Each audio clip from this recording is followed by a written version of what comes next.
அன்பான தமிழ் நெஞ்சங்களுக்கு வணக்கம். சரஸ்வதி தேவி பரிபூரணமாய் அன்பாய் ஆறுதலாய் இருகரம் நீட்டி அன்னை போல் அணைத்து கொண்டாள். ஆனால் லட்சுமிதான் என் குடும்பத்தின் மீது கடைக்கண் காட்டக்கூட மறுத்தாள். அவளுக்கு என்ன கோபமோ? கணக்கு ஆசிரியர் ராதாகிருஷ்ணன், நீயேதானே கணக்கு போடுகிறாய்.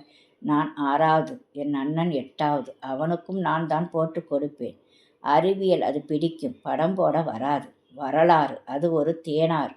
பிஎஸ்சி கணிதம் படிக்க ஆசை. அலைமகள்தான் அரவணைக்கவில்லையே. ஒரு கதைதான் நினைவில் வருகிறது. குசேலர் வறுமை நீங்கி நல்ல நிலைக்கு வந்தவுடன் அவர் மனைவி தர்மம் செய்வதை மறந்தார் சுசிலை. அதனால் அடுத்த பிறவியில் மிகவும் வறுமை வர, அவர் வீட்டிற்கு ஆதிசங்கரர் வர, ஒரு நெல்லிக்கனி தர, அவர் அருளால் தங்க நெல்லிக்கனிகள் வீட்டின் மீது பொழிந்தது.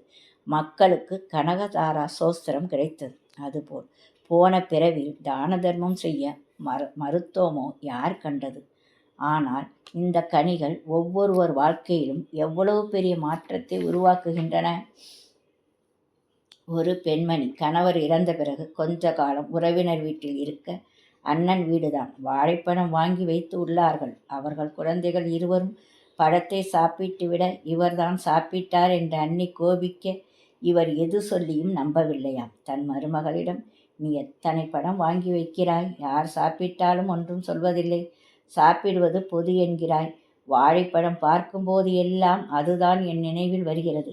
அவர்கள் இப்போது என்னை கூப்பிடுகிறார்கள் அவர்கள் வீட்டிற்கு. அதனால்தான் நான் இப்போது போகவில்லை என்றார்கள். விதவிதமான கனிகள். ஒவ்வொருவர் வாழ்க்கையிலும் கனி எப்படி விளையாடுகிறது, எவ்வளவு உயர்ந்த நிலைக்கு அவர்களை உயர்த்துகிறது. அதியமான் அற்புதமான நெல்லிக்கனியை ஔவைக்கு கொடுத்தார். அவர் வாழ்ந்தால் தமிழ் வாழுமே என்று. முருகன் ஔவையின் முன் மாடு மேய்க்கும் சிறுவனாக வந்து, சுட்ட பழம் வேண்டுமா, சுடாத பழம் வேண்டுமா என கேட்டு ஔவையின் கர்வத்தை அடக்கினார். மணிமேகலையில் விருச்சிகன் என்னும் முனிவன் பனைமரத்து பெருங்கனி போலும் வடிவம் கொண்ட கருணாவல் கனியொன்றை தேக்கிடையில் வைத்து நீராட செல்ல, காயசண்டிகை என்னும் வித்யாதர பெண் தீவினை பயனால் செருக்கோடு சென்று காலால் அந்த கருங்கனி சிதைத்தாள். அந்த கனி 12 ஆண்டுக்கு ஒருமுறை கிடைக்கும். நீ அதை சிதைத்ததால் விண்ணில் பறக்கும் மந்திரம் மறப்பாய். 12 ஆண்டு கழித்து நான் அதை உண்ணும் வரை நீ யானைத்தீ பெரும்பசியால் வருந்துவாய் என சாபமிட, பின் அவள் கணவன் உதயகுமாரனை கொன்றான். சாபம் நீங்கி மேலே செல்லும்போது விந்தமாகிய மலையின் உச்சி வழியே செல்லும்போது துர்காதேவி தெய்வம் சீற்றம் கொண்டு தன் வயிற்றில் இட்டுக்கொண்டது. இத்தன்மையால் அவள் வாழ்வு உயிர் இரண்டும் போனது.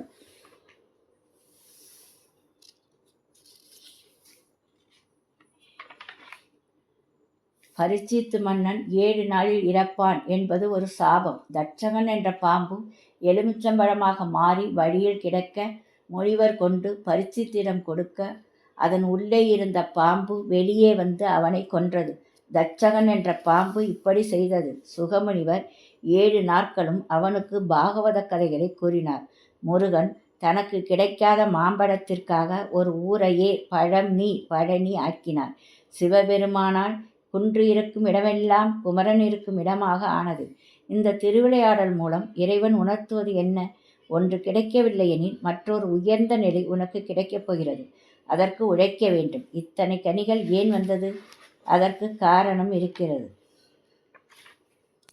மகாபாரதத்தில் பிருகத்ரன் மகத நாட்டை ஆண்டு 2 இளவரசிகளை மணந்து சமமாக பாவித்து வர, குழந்தை இல்லாமல் வருந்தி சந்திர கௌசிகர் என்னும் முனிவர் அணுகி அவருக்கு பணிவிடை செய்ய, முனிவர் இரக்கப்பட்டு ஒரு மாம்பழம் ஒன்றை கொடுத்து மனைவியிடம் கொடுக்கச் சொல்ல, 2 மனைவிகளுக்கும் பகிர்ந்து உண்ண கொடுத்தான்.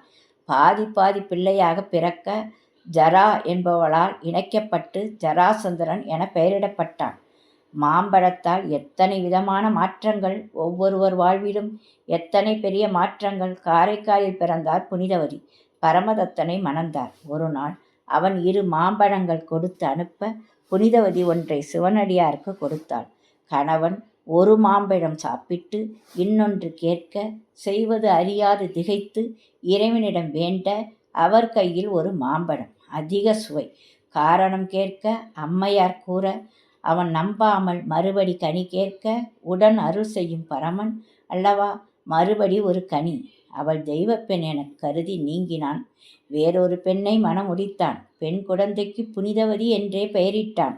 மனைவி புனிதவதி காலிலும் விழ அவள் பேய் வடிவத்தை பெற்று கைலாயம் சென்று அம்மையே வருக என புகழ் பெற்று சிவபெருமான் அடியின் கீழ் இருக்க வேண்டினாள். இவர் இசைத்தமிழால் இறைவனை வணங்கி அந்தாதி இலக்கண முறை.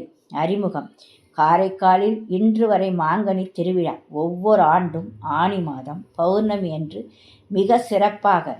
2 மாங்கனி தந்தார் சிவன். பல மாங்கனிகள் இன்று வரை வாரி இறைக்கப்படுகின்றன.